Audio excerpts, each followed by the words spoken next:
Estoy seguro de que todo el mundo ha experimentado esto alguna vez. Dejar las cosas para mañana, posponer, procrastinar.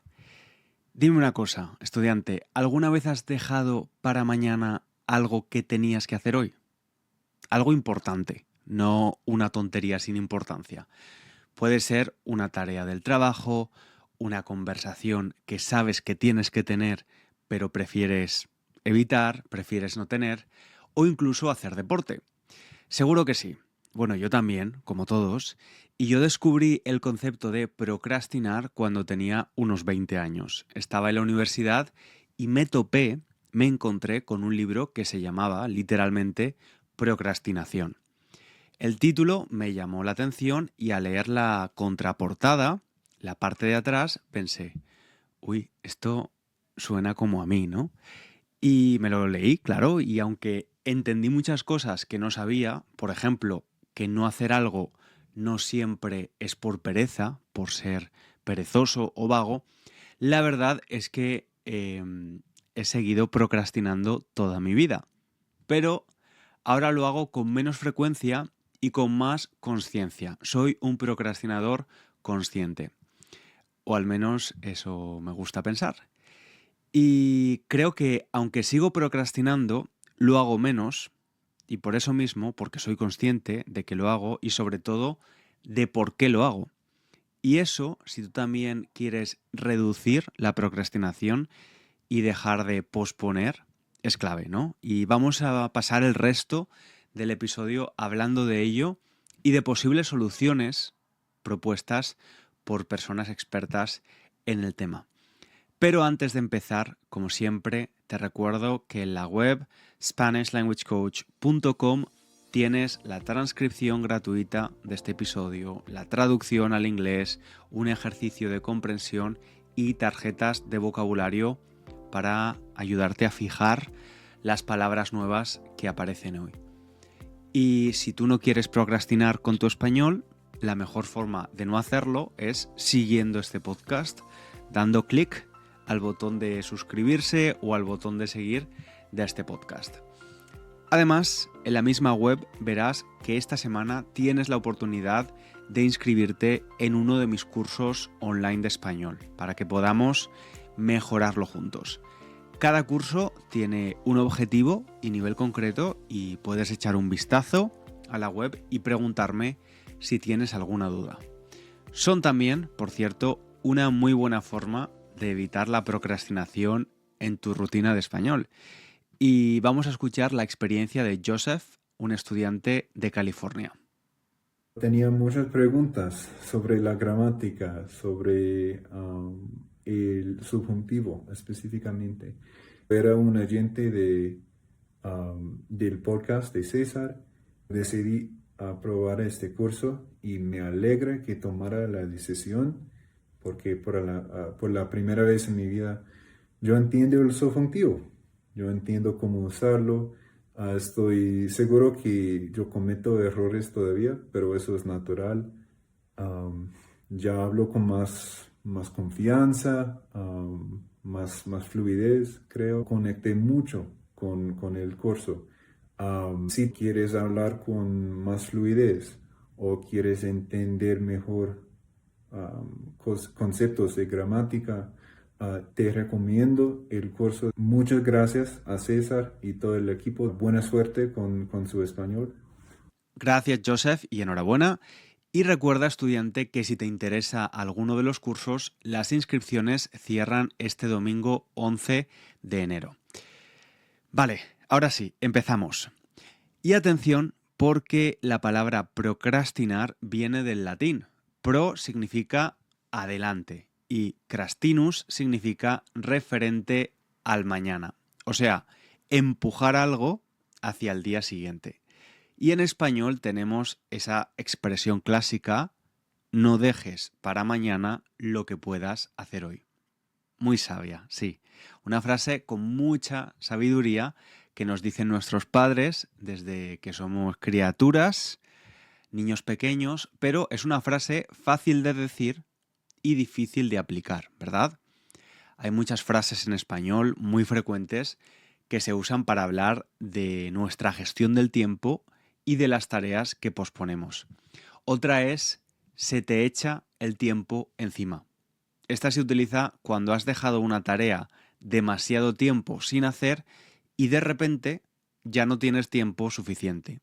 Es como si el tiempo te persiguiera y se te echara encima de ti. Por ejemplo, cuando tienes que entregar un trabajo importante y pensabas hacerlo con calma, pero lo vas posponiendo, ¿no? Y al final te encuentras la noche antes sin haber empezado. Eso es que se te ha echado el tiempo encima. Te decía que soy un procrastinador moderado. Aunque ahora mismo, si soy sincero contigo, con lo que más procrastino son con tareas administrativas. Lo que yo llamo la vida es admin.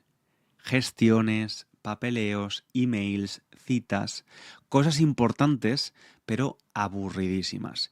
Y a veces me obligo a decirme, César, aprende a hacer estas gestiones, son parte de la vida adulta, pero claro, hay tantas que me sobrepasan, me siento sobrepasado por ellas. Y esta época, en los últimos meses, ha sido especialmente densa en cuanto a admin, porque nos hemos mudado de país, hemos comprado un apartamento y ahora lo estamos reformando y todo eso supone muchísima burocracia.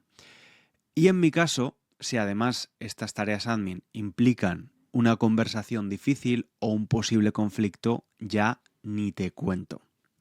Y por cierto, estudiante, esta expresión, ni te cuento, se usa mucho en español para intensificar algo. Significa algo así como, imagínate cuánto más todavía, que ni te lo voy a contar porque es demasiado evidente o exagerado. Es una forma de enfatizar algo sin tener que entrar en detalles.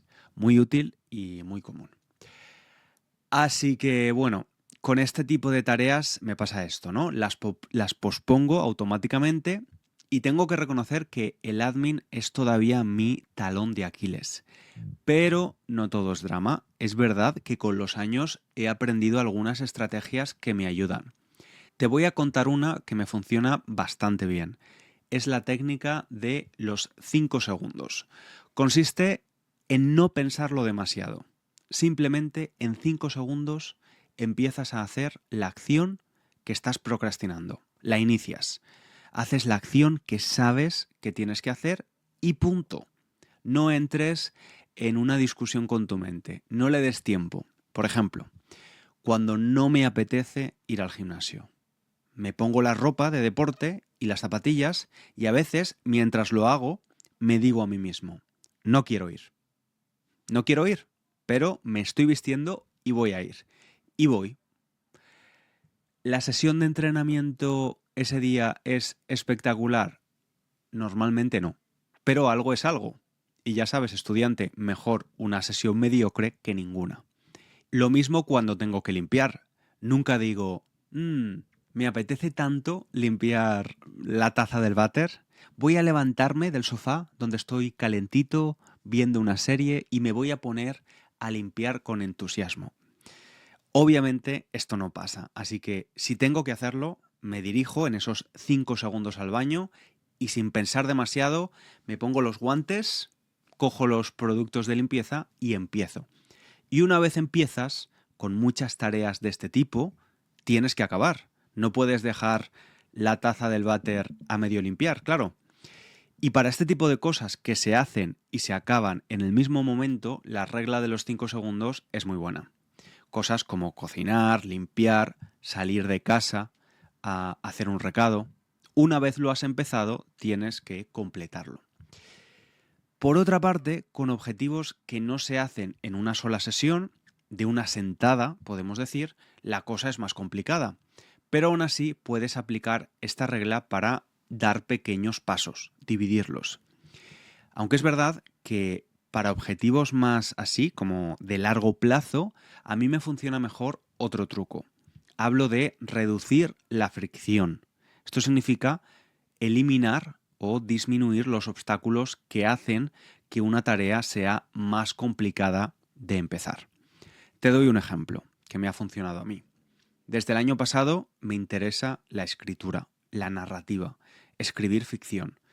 Y el año pasado estuve inscrito unos meses en un curso de relatos, de historias cortas, y eso me llevó a querer escribir un libro, una novela. Intenté hacerlo yo solo, pero encontré muchísima fricción. Muchos frenos, especialmente falta de tiempo y la sensación de que siempre había algo más importante que hacer que ponerme a escribir. Así que volví a inscribirme a un curso de escritura, esta vez de novelas, y esto reduce muchísimo la fricción. ¿Cómo? Pues a ver, tengo un compromiso externo, mis compañeros y compañeras y el profe que esperan mis nuevos capítulos cada semana y yo el de ellos. Una estructura también, consejos de personas que están en el mismo proceso que yo, recomendaciones del profe, alguien experto, y todo eso hace que me resulte más fácil sentarme a escribir. Se reduce mucho la fricción. Y además de la creación del hábito, que también es esencial, ¿no?, para reducir la procrastinación con objetivos de largo plazo. También pertenezco a un grupo de profes online como yo y hacemos sesiones de coworking online. Nos ponemos en una sala de Zoom y nos vemos trabajar y hacemos pequeñas pausas para tomar un café virtual y charlar. Es otro ejemplo. Y hay un montón de formas para reducir la procrastinación. Pero importante, no para eliminarla. De hecho, creo que es imposible y quizás ni siquiera es recomendable querer eliminarla por completo. Porque vivimos en una época donde parece que todo el mundo tiene que ser súper productivo y optimizar su tiempo, ser eficiente todo el tiempo. Y a mí me pasó eso el otro día, tuve que tener una charla mental conmigo mismo en el tren.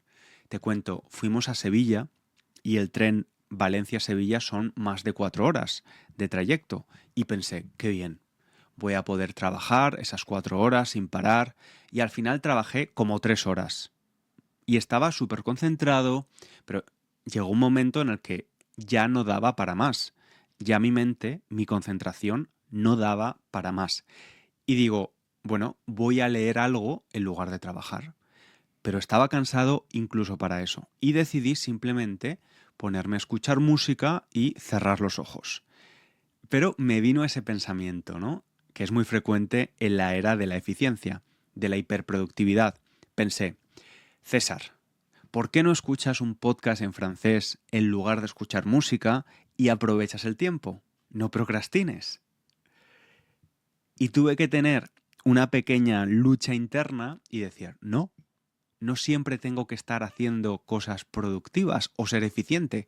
Ahora mi mente y mi cuerpo necesitan desconectar un momento, cerrar los ojos, escuchar música y relajarme.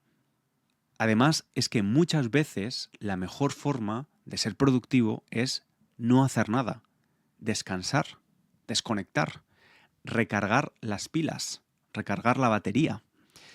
Por eso digo, reducir la procrastinación está genial, en mi opinión. Eliminarla por completo, no. A veces hay que parar y posponer algo que se suponía que íbamos a hacer hoy y no pasa nada. No se va a parar el mundo. Y ahora quiero volver a esa sensación desagradable. ¿Qué sentimos cuando procrastinamos? Porque identificar estas sensaciones también nos ayuda a aprender a reducirla. En mi caso, a veces me siento abrumado y un poco decepcionado conmigo mismo. Pero es verdad que ya no me castigo como antes. Antes me decía cosas como eres un desastre o nunca vas a cambiar, y ahora intento observarlo con más curiosidad y me pregunto, vale, estoy evitando esto. ¿Por qué? ¿Me da miedo? ¿Es aburrido? ¿No sé por dónde empezar? ¿O simplemente estoy excesivamente cansado y de verdad no es momento de hacerlo? Y esa pregunta, y sobre todo una respuesta honesta, cambia mucho la forma en la que gestiono la situación. De hecho, hay estudios que explican muy bien este fenómeno. El psicólogo Tim Pickle, que es uno de los expertos en procrastinación más conocidos y autor del libro del que te he hablado antes, él dice que no es un problema de gestión del tiempo, sino de regulación emocional.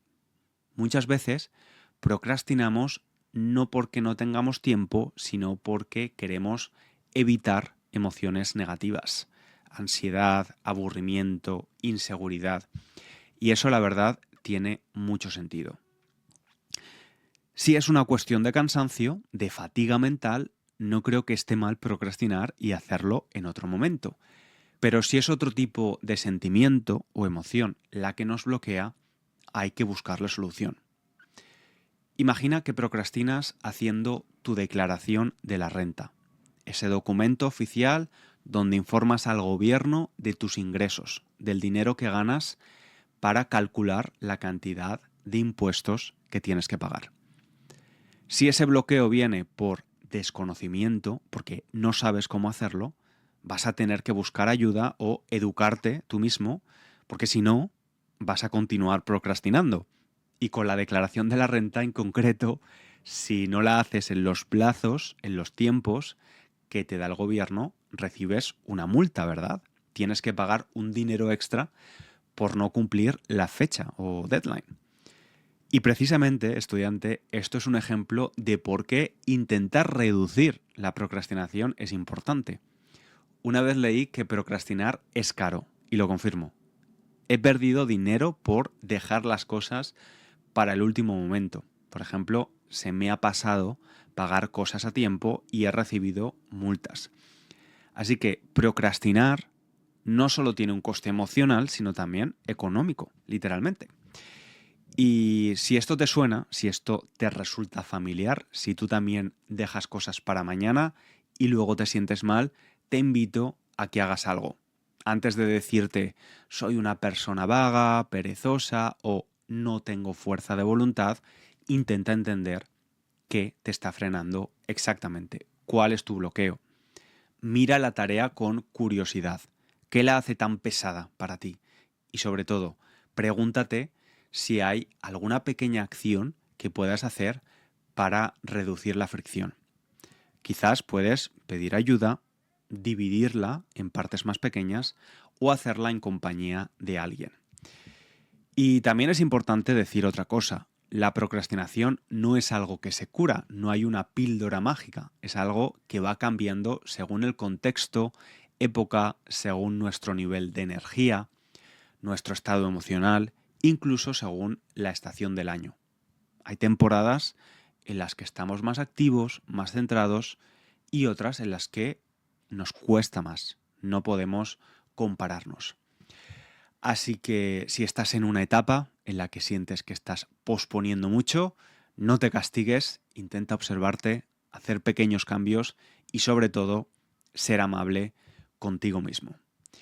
Y como ultimísima reflexión, algo que he escuchado mientras preparaba este episodio, hay personas a las que estos trucos, hacks, técnicas, llámalas como quieras, no les funcionan, especialmente con objetivos de largo plazo, como mi ejemplo de escribir un libro. Y puede ser simplemente porque esa persona, aunque ha elegido ese objetivo, en realidad ese objetivo no está alineado con sus valores o con lo que quiere realmente en la vida. Hablo de cosas que elegimos, ¿vale? Obviamente no puedes decidir no hacer la declaración de la renta, pero a veces nos ponemos unos objetivos complicados de largo plazo, nos sentimos mal porque no avanzamos y procrastinamos y en realidad pasa porque es algo que ha sido una elección influenciada por otras personas o la sociedad. Es algo que pensamos que hemos decidido nosotros, pero en realidad no. No sé si me explico. Y bueno, ya hemos acabado. Como siempre, si este episodio te ha resultado útil, te animo a que te suscribas al podcast, que lo recomiendes a otros estudiantes y si puedes, valóralo en tu plataforma favorita con unas estrellitas. Además, déjame un comentario para practicar tu expresión escrita. Cuéntame si tienes también algún truco para reducir la procrastinación que quieras compartir con la comunidad o simplemente cómo es tu relación con ella. Así podemos aprender y beneficiarnos todos de él. Yo te espero en el próximo episodio, estudiante. Un abrazo grande.